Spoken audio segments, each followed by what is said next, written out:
This is the Whirly Bird Productions podcast. I'm your host, Amber Williams. I discuss film finance and distribution with filmmakers and entertainment lawyers. Joining us on today's episode is Geraldine Moloney, a seasoned industry professional with 4 decades of rich experience. From her public affairs role with the Motion Picture Association in Europe to a pivotal stint as a senior advisor for the Film Distributors Association, Geraldine has championed countless film publicity campaigns, collaborating with major US studios and numerous global independent distributors. She's also armed with a law degree, an incredible journey, and I'm excited to delve into the multifaceted world of film from behind the scenes. Geraldine, thank you so much for joining me on the show today. I'm very grateful and honoured to have you here today. Thank you very much for asking me. So, can you tell us a bit about your professional journey? Well, I've been in the industry for a very long time now. I started in the end of the 1970s working for an independent US distributor in London in a secretarial role. At that time, I was a huge film fan. I obviously knew films got made at film studios and we saw them in cinemas, but I did not know what the middle bit was that got them from the studio to the cinema. So I didn't know anything about distribution. So that was a whole eye-opening experience. And I worked in the publicity department for a company which was called United Artists, which had a number of very sort of major releases and had released films which were films that I really admired and respected. I must say that distribution at that time needed much more support and operational staff than it does now, because as you can imagine, so many processes are digitized, automated. But at that time, you did need quite a lot of people, whether it was in moving the prints around, whether it was in finance. So distribution at that point, I think, was much more grounded than it is now, because there were more entry points and it was more accessible for, you know, people off the street to get a job and eventually to develop a career. And I was fortunate enough to start in a secretarial role and progress from that through publicity and then international publicity and some marketing. Personally, I think that film publicity, in particularly for theatrical releases, you need to be really, really enthusiastic. You need to have a lot of energy. And I found as I got older that I had less energy, and I moved away from the coal face of publicising movies. So I moved to a public affairs facing role where I could use my experience and knowledge of the industry. Public affairs is really talking to government. So in a publicity role, in a distribution company, you are talking to the public, you're talking to the consumer. Everything is consumer facing. So it's a message about getting cinema goers to go to the cinema. So it's really, really public facing, but public relations. Public affairs is about working with government, trying to inform government of how the industry works, what the industry needs, how to encourage government to put in place the kind of infrastructure that enables whatever business you're in to flourish. So part of the public affairs role at the time would have been around trying to strengthen intellectual property laws, to fight piracy. So really, yeah, it's about informing government. It's about advising government on how the industry changes. It's about working with government in order for the sector to flourish. One of the elements which was a threat to the industry and still is, but a lot has been done in this area now, was piracy. When we moved when technology moved to digital, and you could copy intellectual property content very, very easily and very, very quickly, creative sectors were under threat, as you will have experienced or will have seen with the music industry and similarly with the film industry. But working with government and representing the industry, legislation has been brought in that has provided greater protection for intellectual property rights. And in a country where our economy is very much based on creative rights and creative works, that's really quite important. Could you talk more about the IP rights and how filmmakers are protected by IP rights? Well, the whole of the film value chain is based on copyright. And the way that the film industry works, if you think of a film, let's just say as a cake, you've got a very, very nice gâteau. And that gâteau is very, very expensive to make. Requires a lot of creativity from a lot of different people. In order to continue to make those cakes, you have to be able to recover the cost of making it and hopefully make a profit. So the way that that's done in the film industry is that the cake is cut into different parts. So you'll have one piece of the cake which will be sold to be used in France, or one piece of the cake which will be sold and to be exploited in Germany. And you'll have another piece of the cake which will be consumed, hopefully, in Scandinavia. Now, copyright enables you to do that.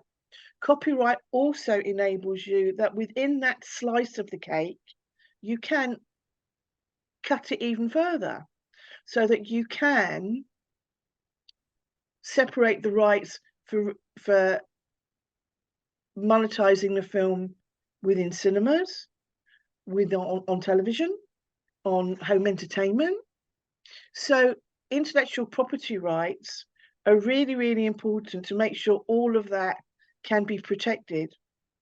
Now, ultimately, the filmmaker, the rights emerge from the filmmaker depending on what his relationship will be, whether it's making a film for a studio, in which the studio, he will be paid for making the movie, or the filmmaker will be paid for making the movie, and then the rights, and they may have some residual rights, some profit sharing, but the rights are then actually owned by the studio. In independent production, it's very different. The filmmakers will make the movie. They may have an international sales company which will represent those rights, and then those rights will be sold for a limited period of time across a number of rights holders.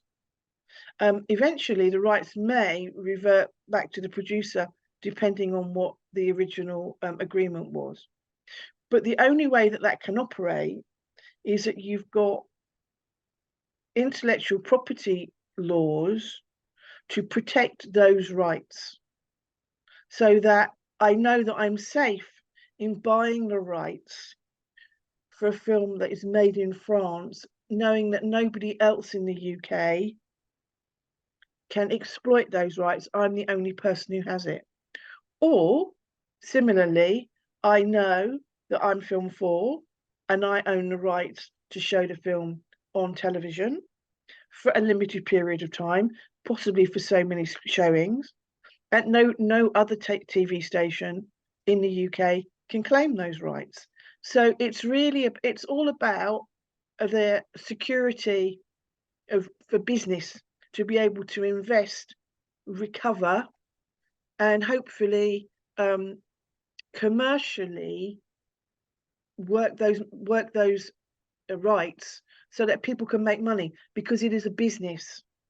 It's all about making something profitable so you can continue to make something else.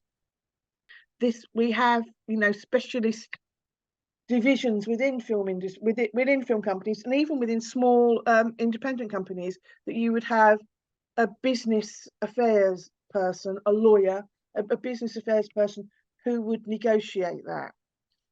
I would expect that most of the time there are standard terms and conditions, and I would expect that there would also be advice from the filmmaker's perspective.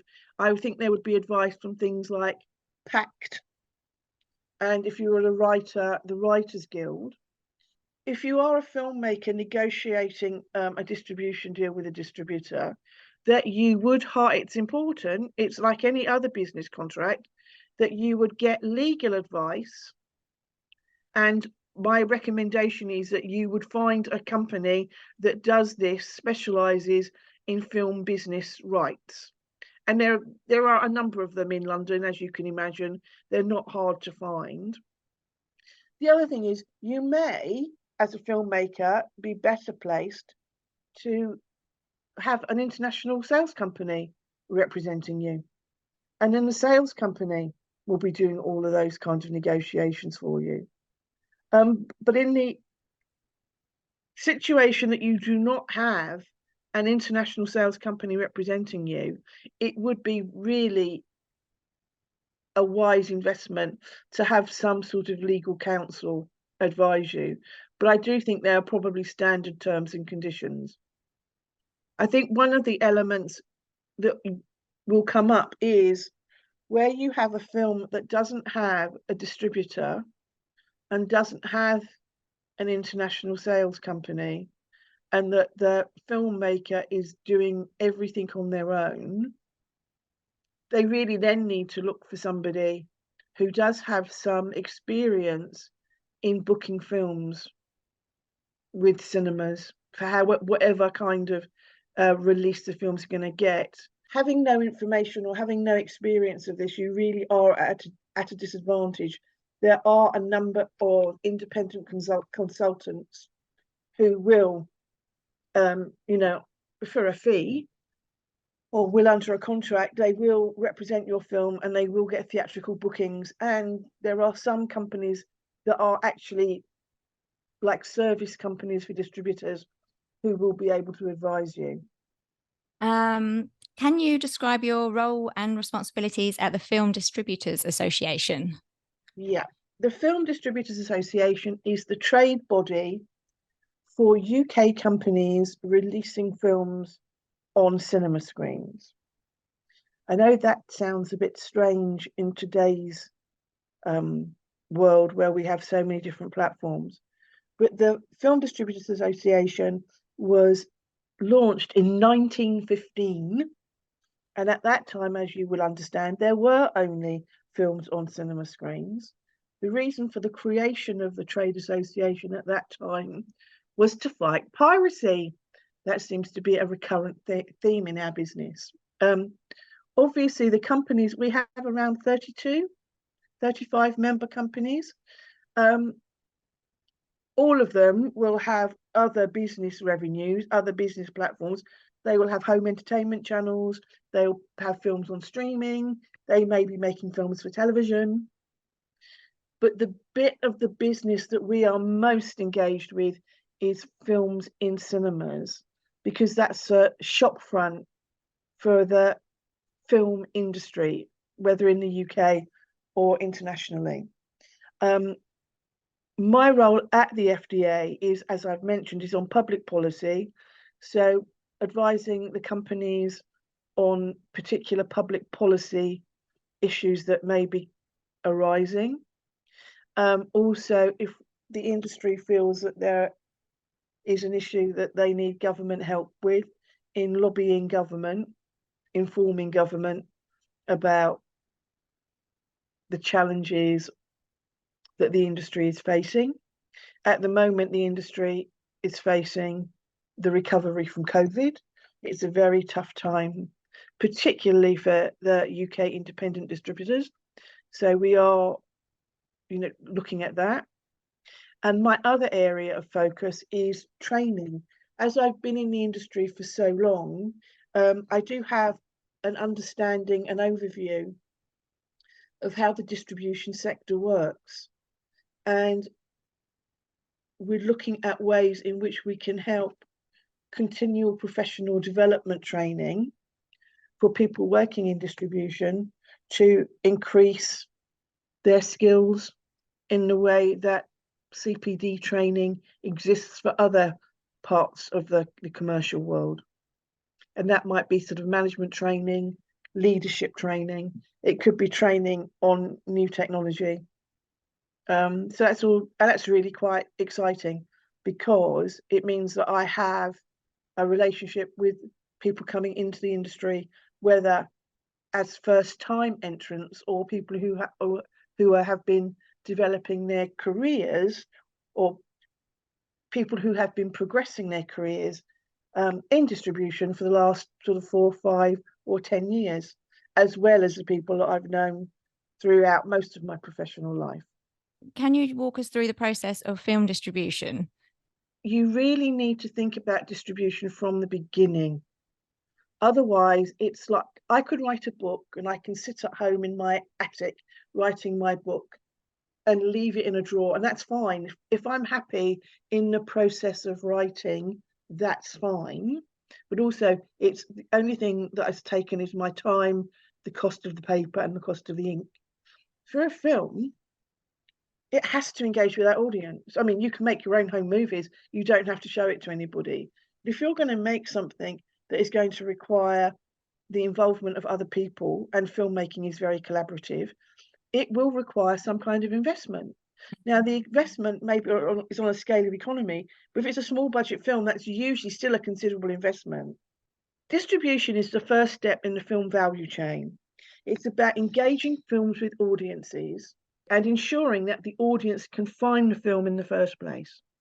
And we want them in that first, at my part of the business, we want them to see that on a cinema screen. And I think most filmmakers want people to see films on a cinema screen for that shared immersive experience. However, it's also about maximizing the value of the film across all available release platforms, because as much as I think you should see a film on a big screen, there are other people who the big screen experience is not the one that they most value. They might value seeing it at home in their own home surroundings with everything under their control. And it's about distribution is about engaging with audiences to ensure that can happen. Now, one of the things that is really, really important is there an audience for that film? And then where is that audience to be found? Because if it's an audience that doesn't go to the cinema, then you really are going to be looking at engaging with the audience on some other platform. Maybe it will be on television. Years ago, it might have been straight to DVD. And certain movies you knew would get a really good audience if they were presented in a certain way, if people could purchase them with their weekly shopping on a Friday or a Saturday in Sainsbury's or Tesco's. That's not to say that wasn't, an important movie. It's a story that's being told, and that's the way of reaching that audience. So one of my first comments, and I think everybody in distribution would echo this, is you need to think about your audience, and you need to think about how the film's going to reach that audience at the beginning point of your production process. So please don't think about it as an afterthought. It should be up there right at the beginning.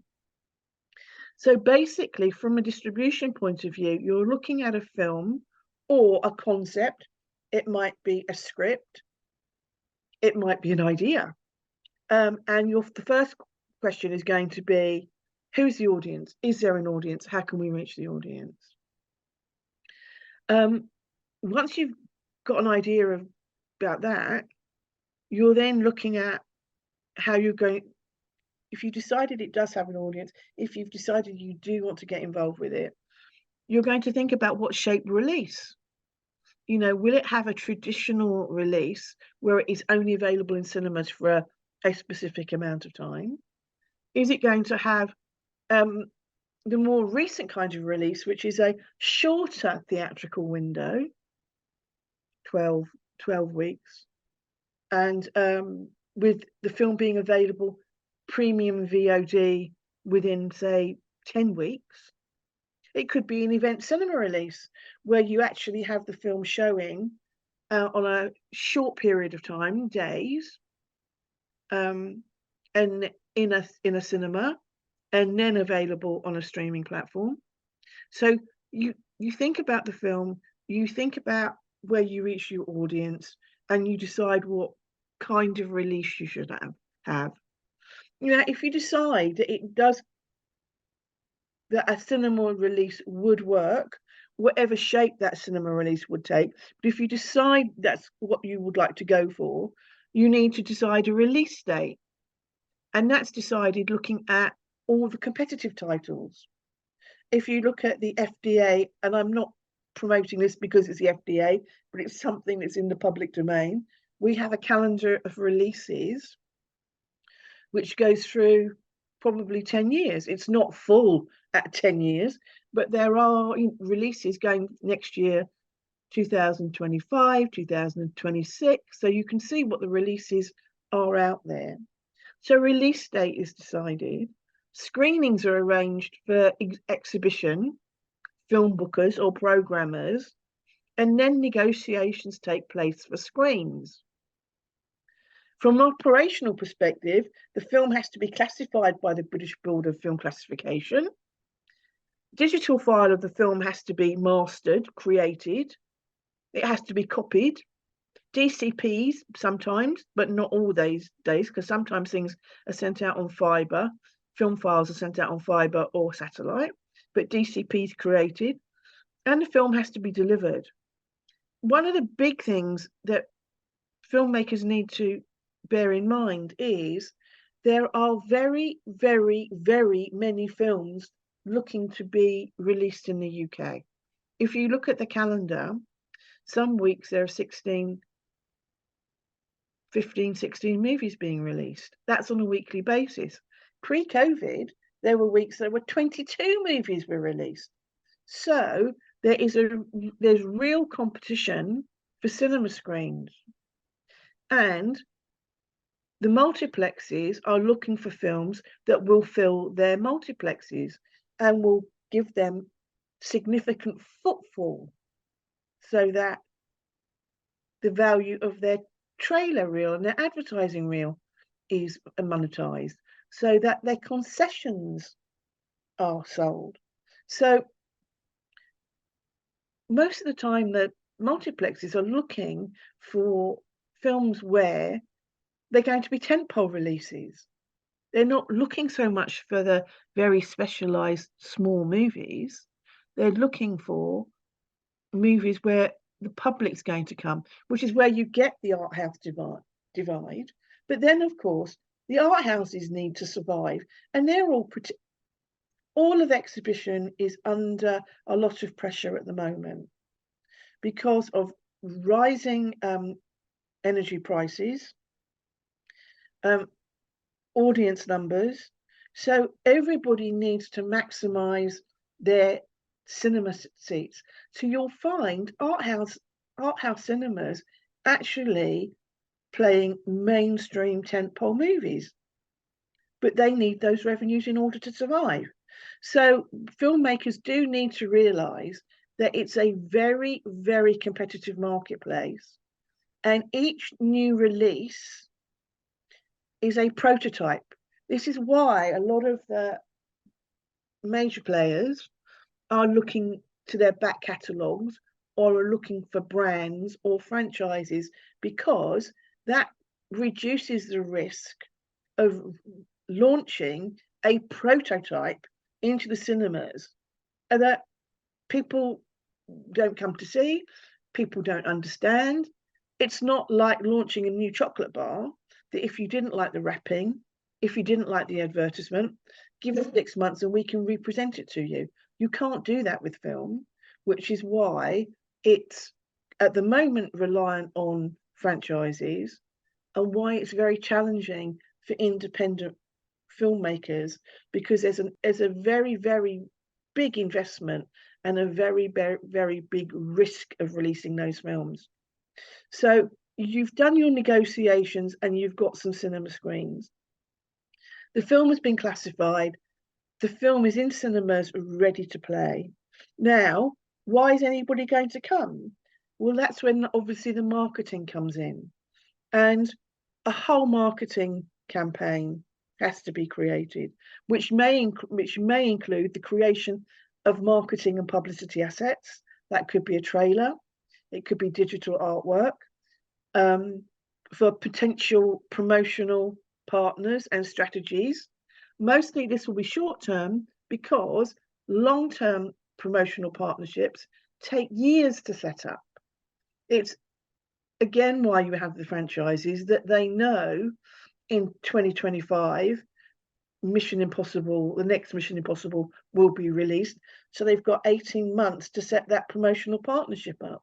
For most independent movies, they don't have that lead time. So a lot of the promotional partnerships are smaller, shorter in duration, but in the fact that they may contribute to the release costs of the film, or they contribute to the awareness within a certain audience, that's really, really valuable.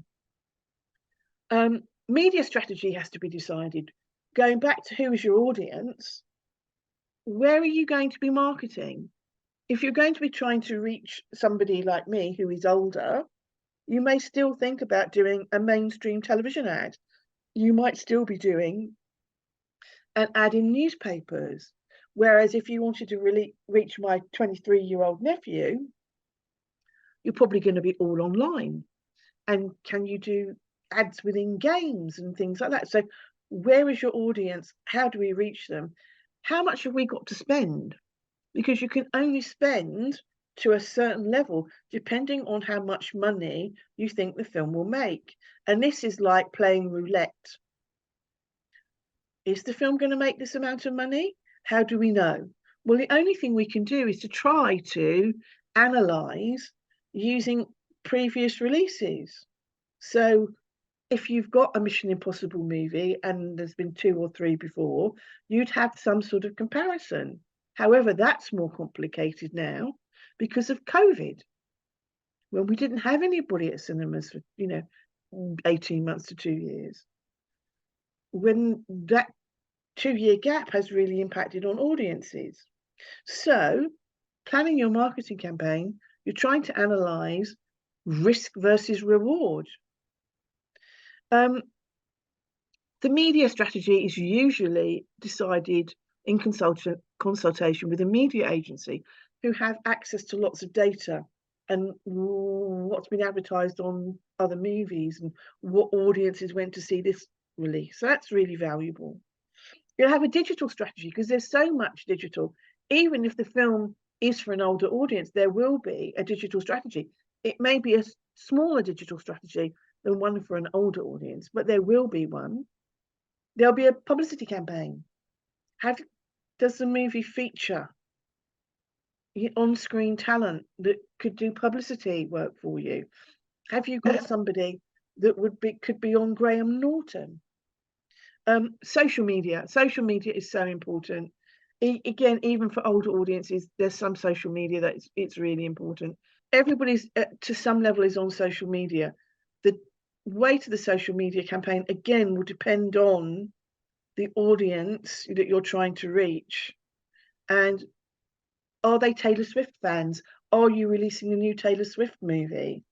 If you have got a fan base, then they're easier to engage. They're easier to, you know where they are. You can engage with them. And a lot of the social media now is about user-generated marketing, creating assets that social media users can use amongst their own social media circle to promote that message even further. And then we have review screenings, media screenings, festival launch. One thing that I didn't mention when we were talking about what shape release would be, is it a festival movie? There are different categories of films, and there are festival movies out there. Will a festival give your movie a launch to the correct audience that you're identifying?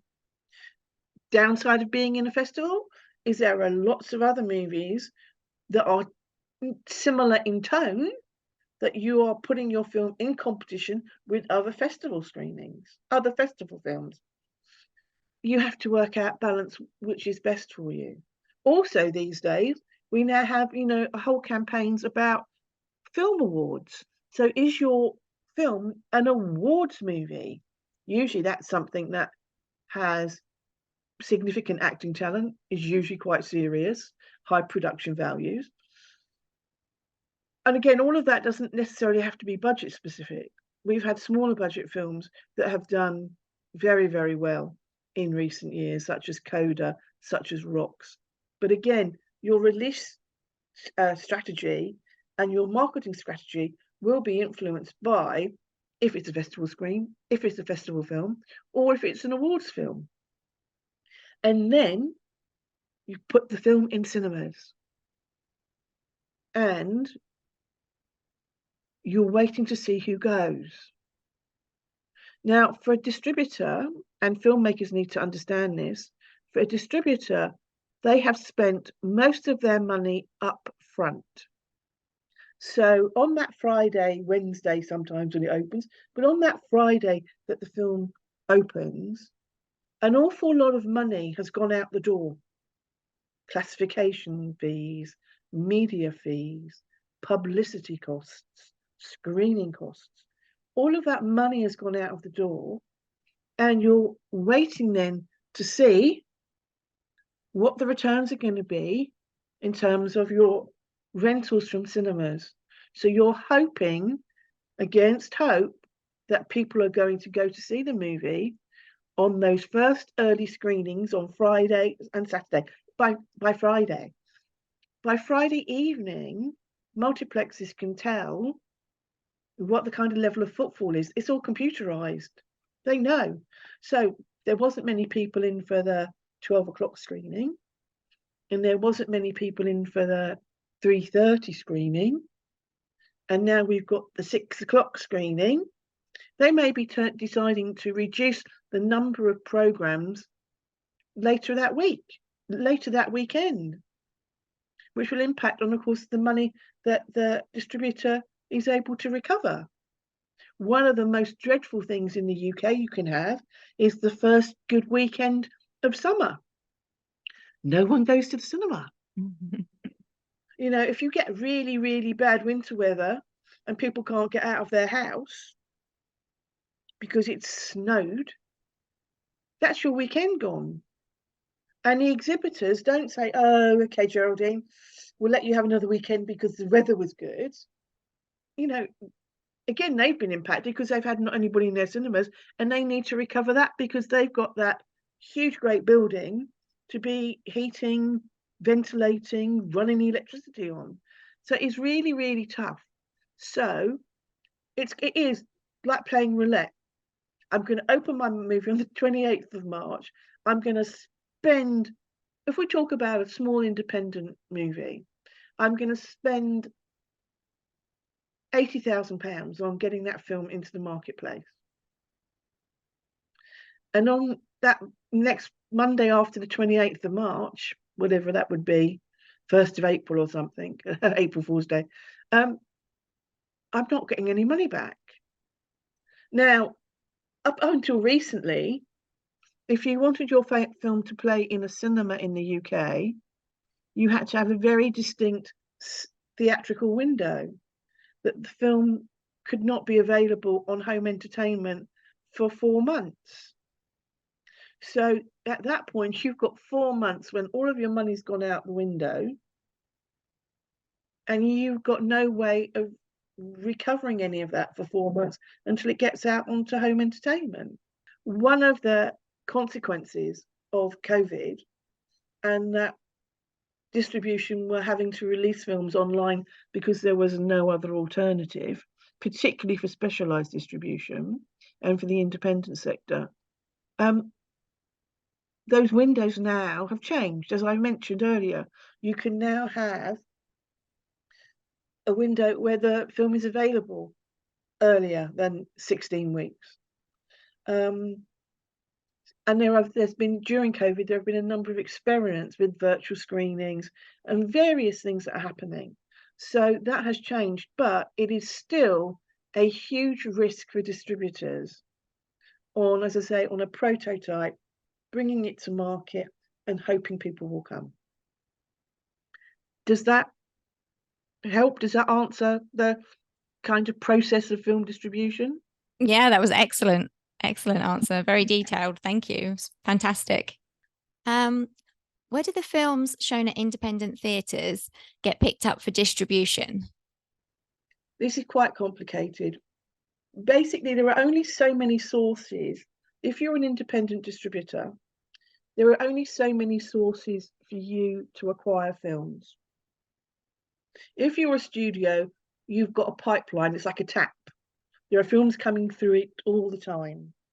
But as an independent distributor, and there are very few actual independent distributors in the UK these days, you may have a production arm yourself, or you may have participation in a production arm.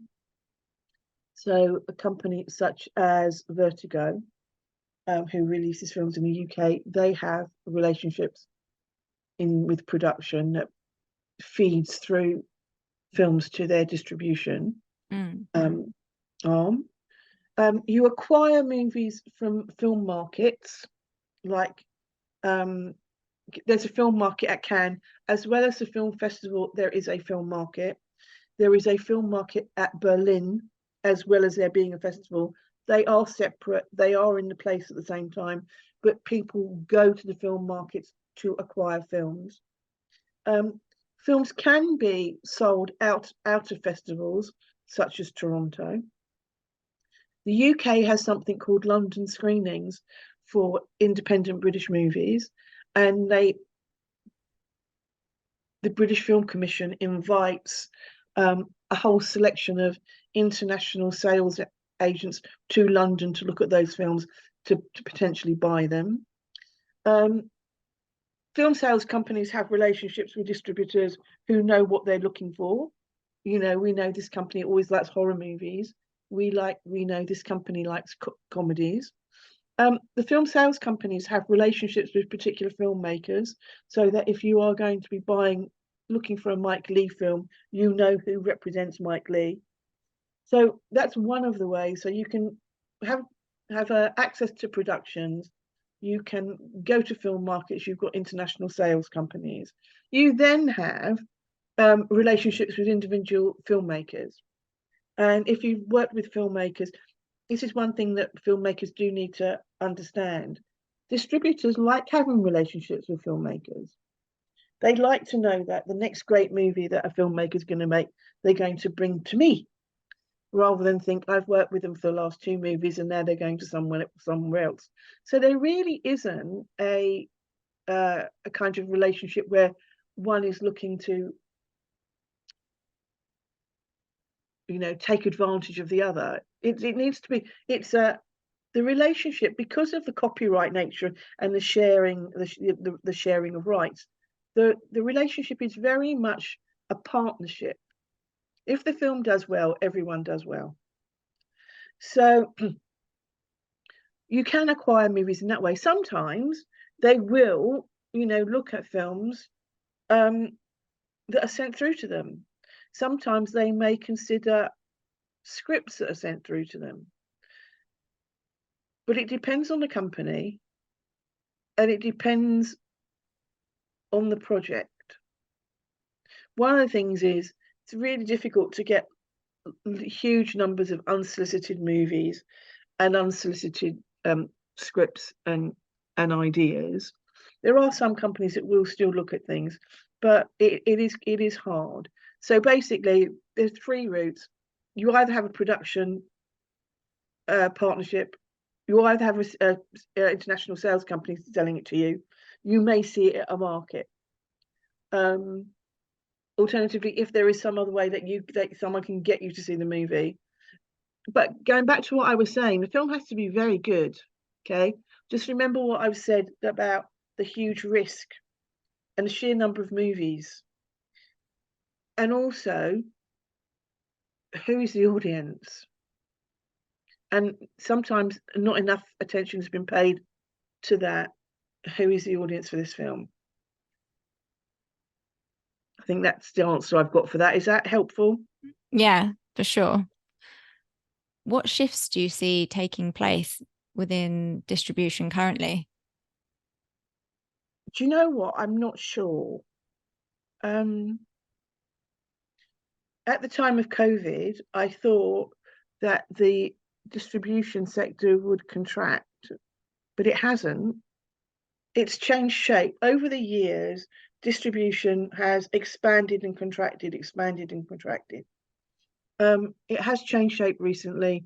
We've recently lost E1, which was one of the multinationals with an independent flavour.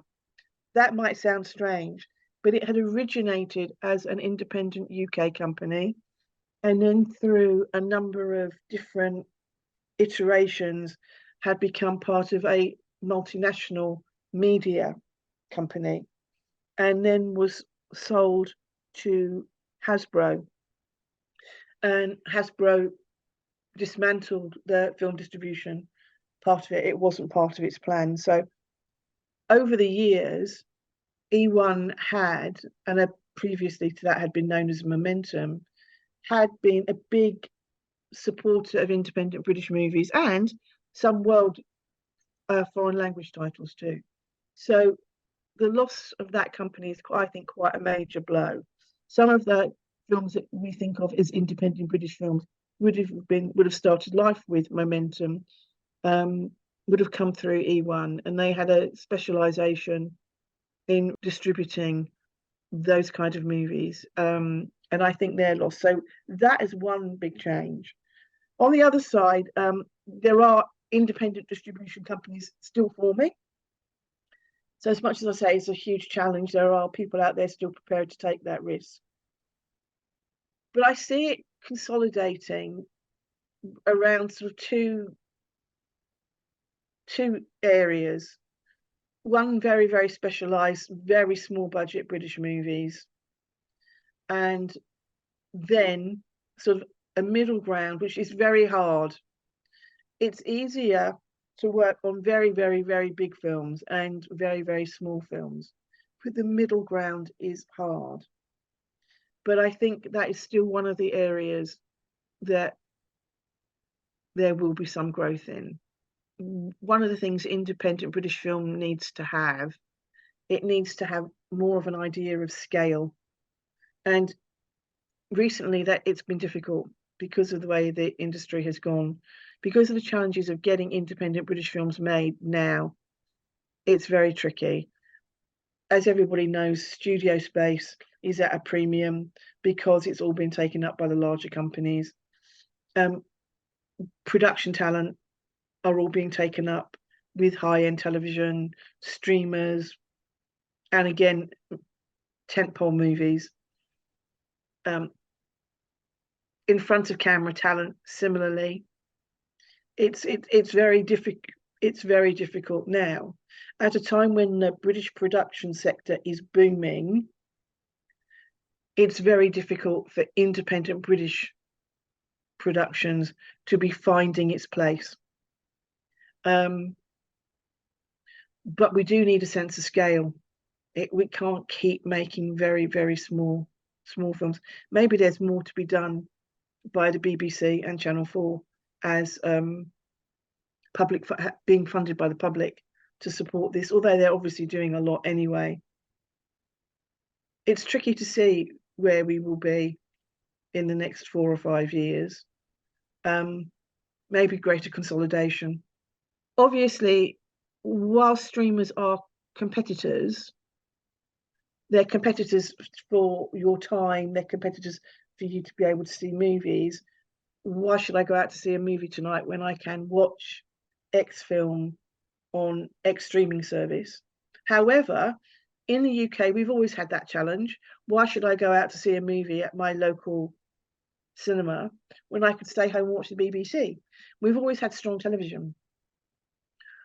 Why should I go and see a cinema or go to see a film when I can watch a football match?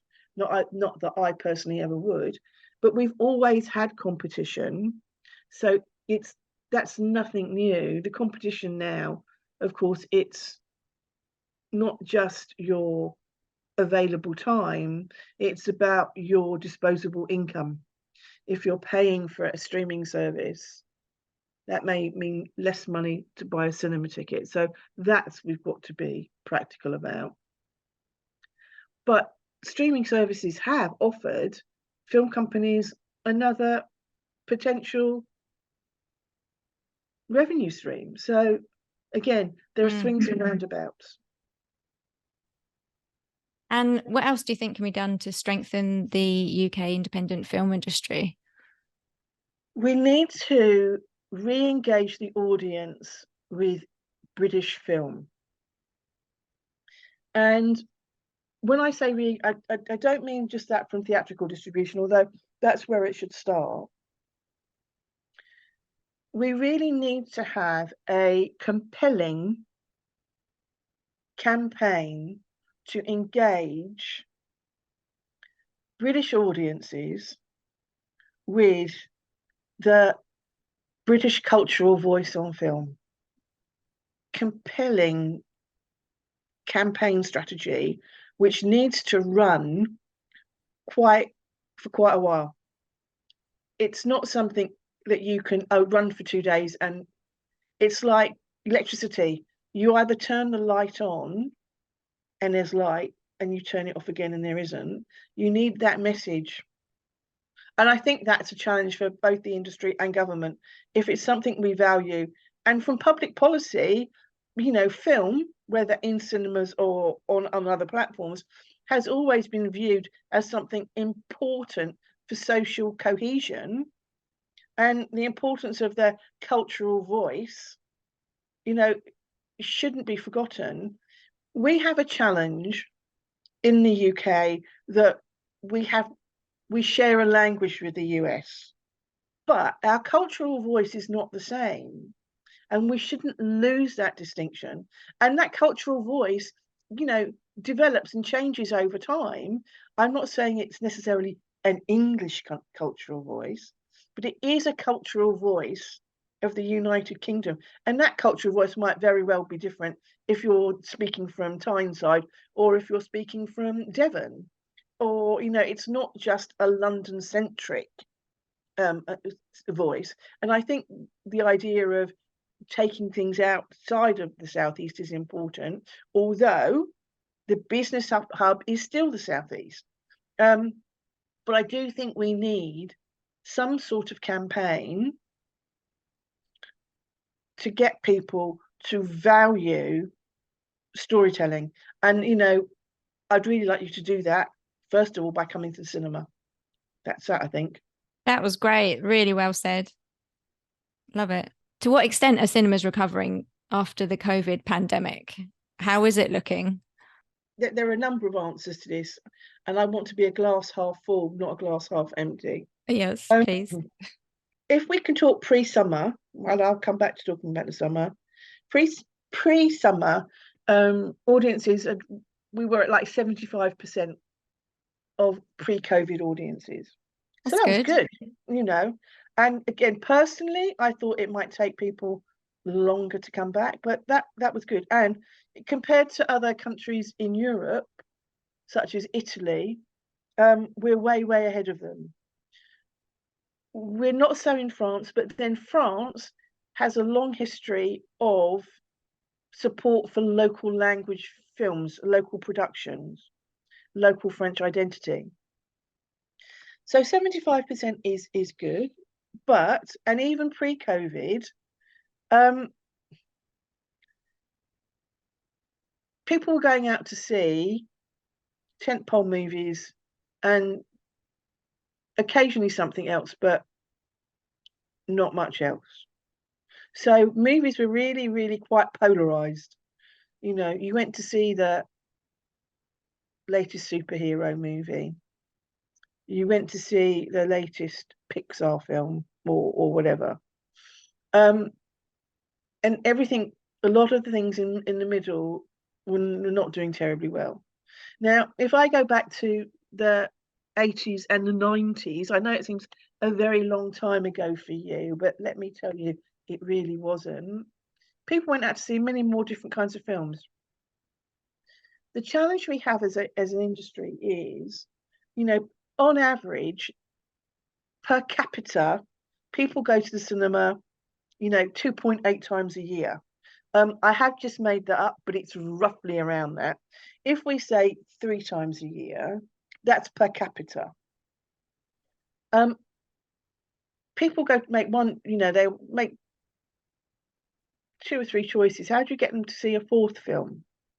This is what's quite difficult, is getting people to see other films. Now, I said pre-summer. This summer was fantastic, obviously, with Barbie and Oppenheimer doing really well, and some other movies as well doing quite well. So things are good. Things are good, and people are going back to the cinema. We just need to them to go back more, and we need them to see a wider variety of films. Now, there are 2 challenges there. First of all, I do realise that there's a cost of living crisis. I do realise that cinema tickets can be expensive. The only thing I would say is that if you do look around, there are usually discount days. There are usually discount offers. There are ways of going to see movies at a cinema where you're not paying full price for the tickets. You probably need to look at your local cinema and see what they're offering. So I really do understand that. That's the first point. The second point is the diversity of film that is on offer at your cinema. Now, you may be somewhere where there are only multiplexes. You may be somewhere where there are multiplexes and art house cinemas, but your art house cinema is not your cinema going home. Your cinema going home is the multiplex. Completely understand that. And sometimes there isn't a variety of film on offer. There might only be 2 titles. Also, people need to understand that films don't hang around for very long. If you want to see a movie, you need to get to see it. I'll come back, I'll see that next Wednesday. It probably, for reasons we've already discussed, it probably won't be on next Wednesday. So as an audience, we need to get to see things more spontaneously rather than thinking, oh, next week I'll do that. Or plan it out, look at what's happening, and the other thing I would, obviously I'm going to say this because it's my business, really say to people to try and re-engage with going to the cinema. Try and make a day or a time that would work for you, once a month. And try to get back into going to the cinema and find things that you might otherwise have missed. So, but as far as going back to the pre-COVID, post-COVID, we're getting there. What have you done consistently throughout your career that has kept you on track and progressing? You've had a fantastic career, a very long, successful career. So what are some of your secrets? I would say, this is going to sound really strange, but I don't think of it as a career. I think of it as a series of jobs, okay? When I left school in 1976, people who had careers were doctors and accountants, and I came from a particular background that I needed to work, I needed to have a job. And I've been very lucky that I've had a series of jobs. They've progressed, but I've always thought of it, think of that, put that down to my generation, being a female from the 70s in the workforce, 70s and 80s. When I came to work, there wasn't equal pay for women. So I don't think of it as a career. I've had a series of jobs. I would say to women in the industry now, definitely think of it as a career. There are so many great people in the industry, not just women, who have got, from all kinds of backgrounds, who have got a career and a sustainable career in the industry. So it is very much a place to come to work. You can build a sustainable career. I think for myself, I think the fact that I was enthusiastic and also I was reliable.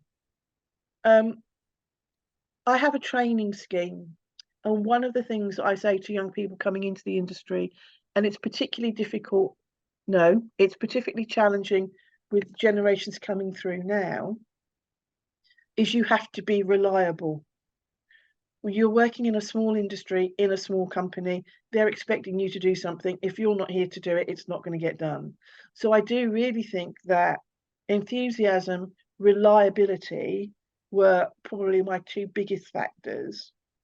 And people might find this hard to believe that know me, but I think that I was relatively easy to get on with. I think that's also something that is really, really undervalued. You want to have people, and I only say this from my perspective of working with people, you want to have people you're going to get on with.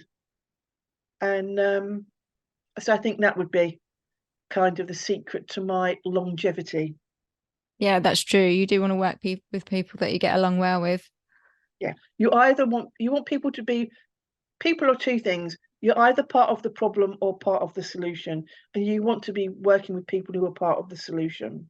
And on time. I can't bear people that are late, and I hate being late myself. No, absolutely. Awful. I'd like to say this is something that I say, and a number of my colleagues who've come through on the same sort of background that I have, and we keep thinking that we don't have to say it anymore, and we really, really do, is for filmmakers, please provide first-rate professional photographic material, and the emphasis is professional, for your movies. Really, the most underrated things that I find from independent filmmaking is the importance of photography. Because, this is still photography, the film might look fantastic on the screen, and then when you see the stills photography that you're going to use to promote the movie, it's really, really poor. It's the first thing that the sales companies will be presenting when they're trying to sell the movie. It's the first thing that the public will see. It may well provide the digital artwork with which the film will always be associated. So really, really, really please, could you get professional stills photographers and use them properly? One of my expectations is that when they're doing a budget and they're having to make budget cuts, publicity requirements are probably one of the first things that get cut. And you can't recover those things afterwards. You really can't. So that is one thing where we say, please, please, please, professional stills photography. That's some great advice. What are common mistakes filmmakers make when trying to distribute their films? First of all, the clue is in the question. Ideally, filmmakers should play to their creative strengths and make films. Distribution should be recognised as a very separate skill set. I don't know that there are common mistakes, but where there are films that are being self-distributed by a filmmaker, there is a recurring theme of a lack of understanding of how distribution actually works. You know, the relationship between distribution, exhibition, and the sheer number of titles competing for cinema audiences. And the other thing is, and this is always something that comes up, is a failure to identify and understand the potential audience. I can't tell you how many times I've heard, oh, this is for females, 15 to 35. And it's kind of like, really? The difference between a 15-year-old female and a 35-year-old female is huge. Similarly, if it's males. Or who's the audience? Everyone. Yeah, right. So, you know, drilling down to the audience is really, really important. And it may well be you've got a movie that's about Taylor Swift, and maybe you don't need to drill down further than, oh, Taylor Swift fans. But then you do need to know Taylor Swift fans who come to the cinema, Taylor Swift fans who would go to a concert, or Taylor Swift fans who actually buy the music, as opposed to, so there's everything you need to drill down on your audience, and that is, you know, quite a common mistake. What key elements do distributors typically look for in a film before deciding to distribute it? It's a business. So the first question, which some people find offensive, is will it make any money? You know, that's what it's a business. It needs to make money. We're going to spend money on it. We need to make money back, and we hopefully are going to recover some money so that will cover our overheads. And hopefully there'll be some money to go back to filmmakers. So will it make any money? And that question is really analysing whether there is an audience, who is the audience, and where and how to reach them. The answers to that question will affect the decision on whether or not to distribute it and what the distribution strategy should be. Now, it may well be that we do want to distribute it and we will give it, a limited theatrical opening, and then it will go onto a streamer. Or we will distribute it and we will do an event cinema type launch, and then for it to be available on a streamer. So there are different patterns, but the big question is, will it make money? That's been absolutely fantastic. There's so much information in there that's going to be really, really helpful and valuable to the audience. They're going to love it. And if there's anything else I can help you with, just let me know. Lovely. Thank you so much. It's been brilliant having you on the show. I'm very, very grateful. My pleasure. You take care, darling. All right. You too. Take care. Thank you. Okay. Bye-bye. Bye-bye. If you found our content insightful and valuable, please consider supporting us on Patreon. Your support not only keeps the show running, but also unlocks exclusive premium content just for our cherished subscribers. Head to our Patreon page now. You can go to our website at whirlybirdproductions.com/podcast or through our Instagram page at Film Finance Podcast and follow the link in the bio. This week's Patreon subscribers will get an insight from Geraldine as to what it is like to have a career in distribution, the reasons people join the industry, what they love about working in distribution, and why the majority of them never leave. Thank you for listening.